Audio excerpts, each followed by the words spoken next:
In related news, Wendy Sherman, a former State Department official who served as the lead American negotiator of the nuclear deal reached between Iran and the P5+1 countries, praised the agreement.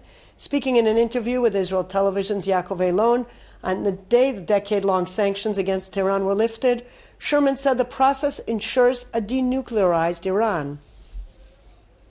What's important here is what not only is in the interests of the United States of America, but the interest of the world as well, and that is to make sure that Iran never has a nuclear weapon. And this deal does indeed ensure that. And if for some reason Iran does not comply with the deal is not based on trust, it's based on verification.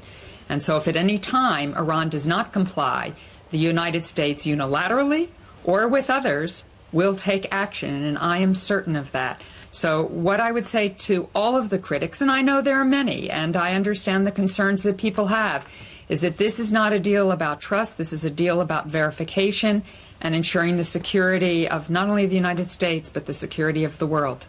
How can you ensure real verification?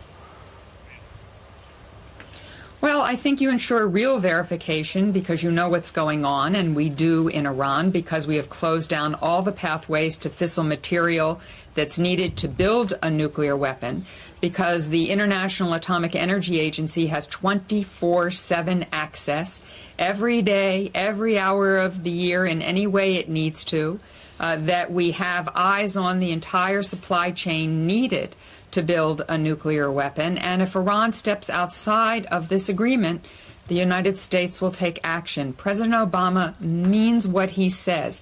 He will not allow Iran to have a nuclear weapon, and I am sure that the next president of the United States will feel exactly the same way. You know that the Iranians have cheated before. Of course, but again, this is not about whether we trust.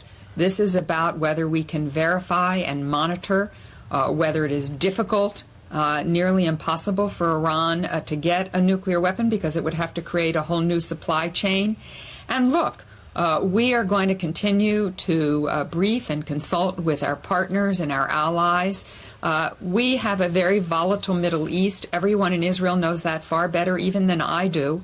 And Iran with a nuclear weapon would make that instability even greater and create even greater uncertainty for the security that's needed for the people here in this country and throughout the region and the world.